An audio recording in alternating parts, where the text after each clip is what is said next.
back blocks, burn the midnight oil. I to see some careers blossom, just not in my soil. I want my flowers by the time the sun rises in the morning, and they pay me like Scorsese, inspired the stories. Hello, everyone. Today's interview is with New York-based artist Lord SKO. Check out his debut album, Museum, and his new music video, Yellow Tape. How are you doing today? Pretty good, man. Been a busy week. Just finished shooting the music video. Just trying to stay busy, you know what I'm saying? Get this album out. By the time of this interview is released, you've dropped a single and the music video for Yellow Tape. What can you share about the shoot and influences? Yeah, so shoot was actually really dope how it came about. This kid named Spike Curtis, I met him at a little function at it was like a little gathering at a friend's house. I had never met him. He's a student at Northeastern. He's in a film program over there. But he approached me at this function and he was like, "Yo, Lord Skull." I'm like, "Yeah." And he's like, "Yo, I'm a fan of your work. Da da da da da. I'm a film student, this, that." And he goes, "I've never shot a music video before, but if you let me shoot a music video for you, I'll promise you that it'll be your best music video to date."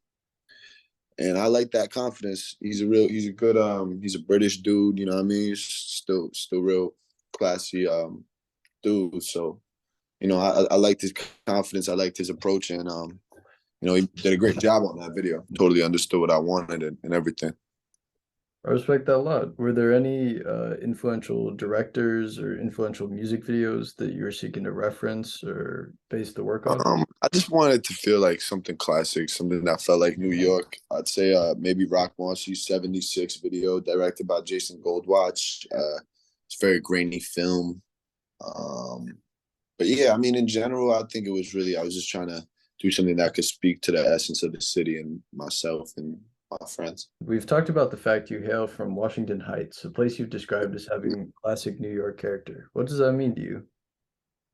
The buildings are really old. It's not like you see like 1,000 new buildings, a lot of mom and pop shops. I mean, the architecture is very pre-war.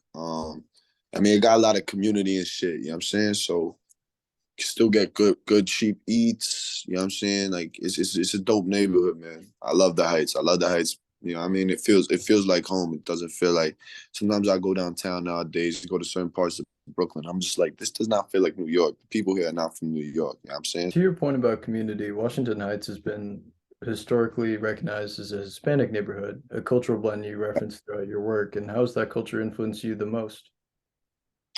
A lot, man. Obviously, like I grew up around a lot of my friends being Dominican, Puerto Rican, Cuban, you know what I mean? And mixes of all of those underneath in my neighborhood. And with more, not even included in that couple I just named off. But it's a really great neighborhood. It's funny because I've heard that I speak English like a Dominican speaks Spanish. A couple of people have told me that. 'Cause I speak kind of fast. I kind of have my own pocket in which I talk. Like I might say a bunch of words at the same time and then slow it down or whatever. But it's a beautiful culture. You know what I mean? The dialect is incredible. I understand a good amount of Spanish still to this day just from being around it. My vocabulary speaking it is not the best, but people speak Spanish around me. I can understand what they're saying. And just off growing up around that and a little bit of high school Spanish, I could definitely navigate my ways. The food is incredible. Dominican food is incredible. There's 24/7 Dominican restaurants open. I mean, the women are beautiful. It's like it's an amazing place, you know what I mean? And it's taught me a lot of just, like being aware and wanting to learn about other cultures. It's also a very inviting culture. You know what I'm saying? It's very welcoming and stuff. Your point about growing up and having that sense of community, classic New York character, the MTA audios are a staple of your work. Many songs sample train sounds or have music videos around the MTA. Could you share what the subways meant to you growing up and as a musician? Yeah, that's just like it's a very classic thing there. You know what I mean? It's like the subways are something that most of the time go unaltered. You know what I mean? I like shit that's preserved. I like very vintage, very classic feeling things, you know what I'm saying? And it just makes me think about more the architecture when I see the character, the bricks, the tiles, shit like that. You know what I'm saying? So I could care less about a 10-foot tall or 10-foot tall, fucking like 100,000-foot tall, like glass skyscraper. I'd so much rather see like a beautiful, you know what I mean, like Nor looking thing, you know what I'm saying? But yeah, man. I see a lot of that in the subway with the architecture, and you know that's the heart of this city. That's how we get around, man. I don't fucking drive. I don't do that shit. Like, So you have an album on the way. What can you share about the style and the progression since the release of your previous project, Museum? I think it's more mature. I think it's more confident. I'm really excited for it because I think it's definitely a step up. I think it's definitely a little more like processed, you know what I'm saying? Like I feel like it's definitely more curated. The way I'm rapping is a little different, not in the sense of like I got a completely different style, but just the way I'm rhyming, I think I found more pockets to hit in these beats. I found a more patented flow that I can use. You know what I'm saying? Like I think I got like a pretty patented flow on this album. Like you're gonna hear it. Um, yeah. Yeah. Are there any subjects that you're looking forward to tackling or new ideas that you're I, playing with? you know, just city life in general. I think I'm really giving a deeper look into that. I mean, I was really trying to make something almost on some nomadic shit where you could really just visualize where you are when you hear it. And it's very visual just in what I'm saying and very imaginative, you know what I'm saying? Lifestyles of the Poor and Dangerous was also a very big influence, which I'm sure people are gonna see in the cover, which is you know what I'm saying, for a different conversation. But I was really just trying to speak my piece, you know what I mean? Be just say things that I say, you know what I mean? Like this is just some shit that I feel like is really true to me and true to my city and true to the people I hang out with. And you know what I'm saying? I think it's gonna speak for a lot of that. And that's really what I wanted it to do. I really want this to be something that could be a staple for Uptown in New York. I respect that a lot. And within that vein, you've been organizing and joining shows with some of the best of New York's underground. Are there any moments at recent shows that stand out to you as special? I just headlined SOBs 2 nights ago, man, 3 nights ago, and that shit was a super special night, man. That was super fun. Had almost like a lot that shit was packed, you know what I'm saying? It's probably my best set. And we had the legendary Buck Wild in there. We had my manager Dante Ross, Kirk Knight was in there, a lot of other folks. It was dope, man. It was a really good experience. Or is there anyone you're excited to be working with on the upcoming project in particular? Um, I don't want to give too much out, but I got a joint with Dash coming soon, which I'm really excited for. Uh, Wise boy Jeremy is on this project. That's a frequent collaborator of mine. That's one of my best friends, you know what I mean, in and out of the rap game. And my man Life of Tom is on there. You know what I mean, gotta represent for Uptown. So And is there a piece of advice that you'd like to give to other young upcoming artists from New York? be yourself. Fucking be yourself and look around, bro. You know what I'm saying? Like there's so much shit to talk about in New York. You know what I'm saying? Like I don't like I champion New York so hard.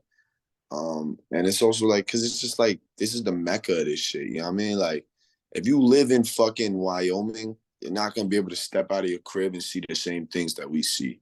Just end of the day, point blank, period. You're not gonna see that shit.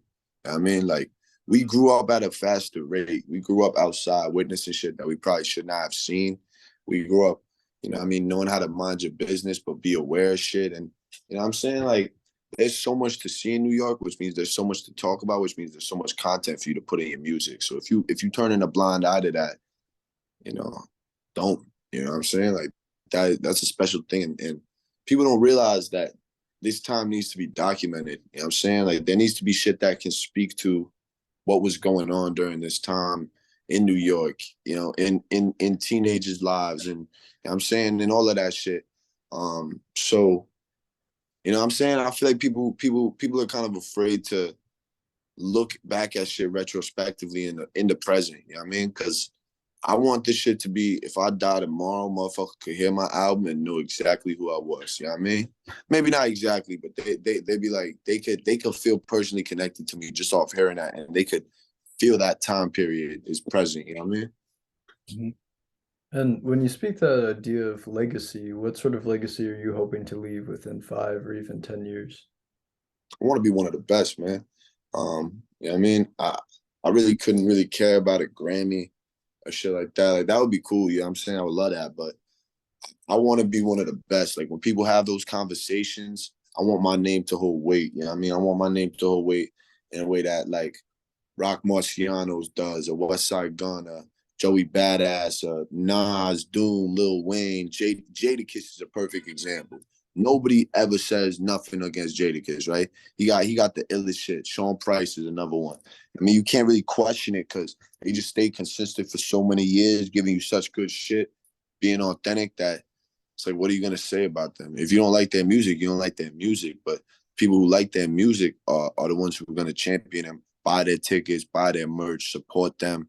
I mean, understand what they're saying. So I really want to have a space in the game where I just got respect from, I mean, my idols and the people I idolize and people I grew up listening to, and the new generation just looks up to me and shit. Something within that vein that I really respect is you upping your promotional game with the On the Radar Freestyle, the Top Shelf Premium channel, and the Chinatown Sound. Are there any moments from those experiences that stand out to you? All with just ill experiences, man. I did that top shelf shit off a little bit of shrooms, so that was fun. Um, but yeah, I mean, they were all just ill. I was trying to smoke all of them shits, bro. You know what I'm saying? Like, I'm a competitive dude. I went up on all those platforms and I was like, I'm gonna have the best one. You know what I'm saying? Are there any particular platforms that you're hoping to reach within the next 2 or 3 years? I think Funk would be ill. Funk Flex. Sway would be ill. I would love to sit down with Rory and Mal. Nardwar is like my dream interview. I know that's not really like a freestyle platform, but I would love to do something with him. Um, if you're talking freestyle platforms, Funk will be ill, Funk Flex, Sway, and LA Leakers. Those is like the big joints, you know what I'm saying? On the Radar is pretty big too, but I already got that out the way. So I'm saying we got some shit coming. I respect that a lot. And to conclude the interview, are there any people you'd like to take this opportunity to shout out that have helped you get to this point, or people you're working with right now? Absolutely, man. Shout out to my manager Baba. Shout out to my manager Dante Ross. Shout out to my OG Emilio Craig. Shout out to my mother. Shout out to all the rappers who have inspired me. Shout out to all my homies who be making me look good in my music videos. And shout out to my man Arlo Walker, the producer, almost all my shit. You know what I mean? Facts. Yeah. Thank you so much for coming today. Already, bro. Thank you, my man. Thank you for your patience. Have a great day. Thank you very much. You too, my man. Peace.